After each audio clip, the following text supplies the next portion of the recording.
పొద్దున నా బిడ్డ బిర్యానీ తింటూ వీడియో పెట్టింది. కథం నాకే ఊరిలో వచ్చేసినాయి.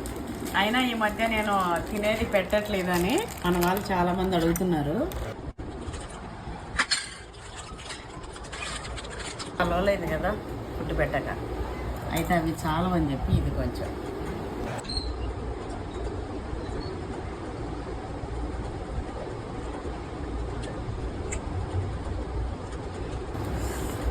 పట్టుకోలేకపోతున్నా, కాలిపోతుంది.